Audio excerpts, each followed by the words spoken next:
तो 20 अप्रैल को मजबूरी में हमें दिल्ली में लॉकडाउन लगाना पड़ा था। केसेस लगातार बढ़ते जा रहे थे। लॉकडाउन लगाने की वजह से और भी अन्य कई कारणों की वजह से 26 अप्रैल को आके 35% पॉजिटिविटी रेट बढ़ गया था। 35% बहुत ज्यादा होता है। मतलब 100 लोगों का अगर हम टेस्ट करते थे तो 35 लोग उसमें पॉजिटिव निकलते थे।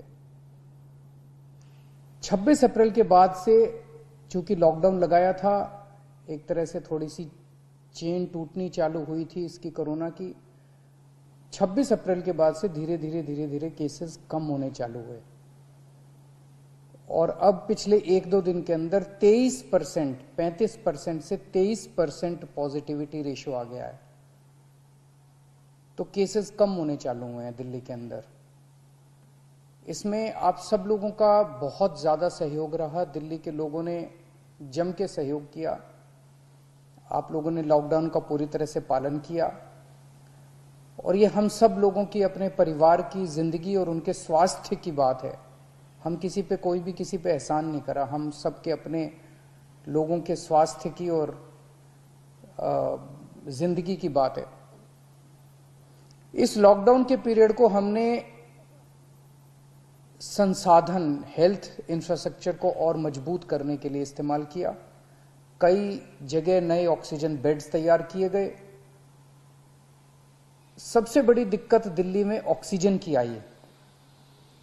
नॉर्मल टाइम में जितनी ऑक्सीजन चाहिए होती है अस्पतालों में, उससे कई गुना ऑक्सीजन की जरूरत पड़ने लगी, क्योंकि अब जितने भी मरीज आते थे कोरोना में उन सबको ऑक्सीजन की जरूरत थी। तो कई गुना ऑक्सीजन की जरूरत अचानक पड़ने लगी। पिछले कुछ दिनों में केंद्र सरकार के साथ मिलके और हाई कोर्ट और सुप्रीम कोर्ट के आदेशों से, केंद्र सरकार के सहयोग से अब ऑक्सीजन की स्थिति दिल्ली के अंदर काफी सुधरी है पिछले कुछ दिनों में। अब इस तरह की बातें सुनने को नहीं मिलती कि इस अस्पताल में 2 घंटे की ऑक्सीजन रह गई, उस अस्पताल में आधे घंटे की ऑक्सीजन रह गई, यहां पे किसी की ऑक्सीजन से मौत हो सकती है। अब इस तरह की बातें सुनने को नहीं मिल रही है।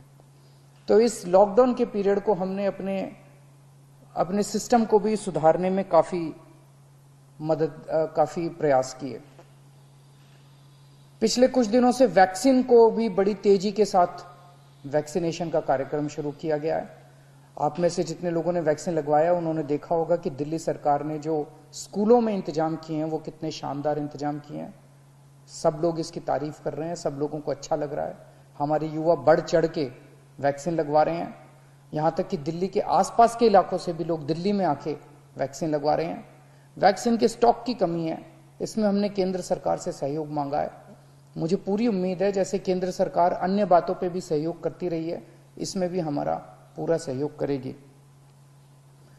पिछले कुछ दिनों में सब लोगों से मेरी बात हुई है, व्यापारियों से, महिलाओं से, युवाओं से, अलग अलग किस्म के लोगों से बात हुई है और सबका ये मानना है कि कोरोना के केस कम तो हुए हैं लेकिन अभी भी बहुत हैं। 23% अभी भी संक्रमण दर है। अभी ढिलाई नहीं दी जा सकती, अभी समय नहीं आया है ढिलाई देने का। तो सबका ये मानना है कि अभी लॉकडाउन को और एक्सटेंड करने की जरूरत है। अभी और इस कड़ाई को अभी थोड़े दिन और बरकरार रखने की जरूरत है, नहीं तो अभी जो हमने हासिल किया वो भी खत्म हो जाएगा। और जैसा मैंने कहा कि ये इतना मुश्किल दौर है, ये वाली वेव इतनी खतरनाक है, इतने लोगों की मौत हो रही है, तो जान है तो जहान है। अगर जिंदगी बचेगी तो बाद में और बहुत कुछ कर लेंगे जिंदगी में। सबसे पहले इस टाइम जिंदगी बचाना है।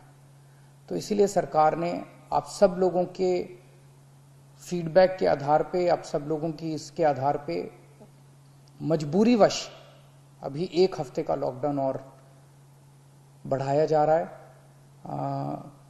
कल सुबह 5 बजे ये लॉकडाउन खत्म होना था, लेकिन अब ये अगले सोमवार को 5 बजे तक के, सुबह 5 बजे तक के लिए बढ़ाया जा रहा है। और इस बार थोड़ा सा और सख्त किया जा रहा है। कल से दिल्ली के अंदर मेट्रो भी चलना बंद हो जाएंगी। हमारी कोशिश है कि जितना ज़्यादा इसको लॉकडाउन को सख्त किया जाएगा उतना तेज़ी से हम सब लोग कोरोना पे काबू पा पाएंगे। मेरी आप सबसे निवेदन है, जिस तरह से अभी तक आप लोगों ने सरकार का साथ दिया, जिस तरह से अभी तक आप लोगों ने पूरा लॉकडाउन का पालन किया, इसी तरह से आने वाले समय में भी आप सब लोग लॉकडाउन का पालन करेंगे। नमस्कार।